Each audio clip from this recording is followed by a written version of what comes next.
స్తుతులివిగో నా ప్రభువా, ప్రియమైన నా దేవా.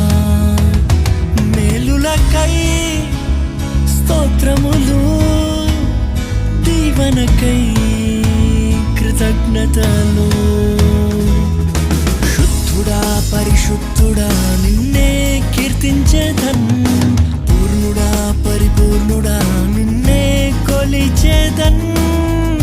ఎంతో ఘనమైనది నీ స్నేహం, వివరింపలేనిది నీ త్యాగం. నన్ను ప్రేమించే ప్రియ నేస్తం,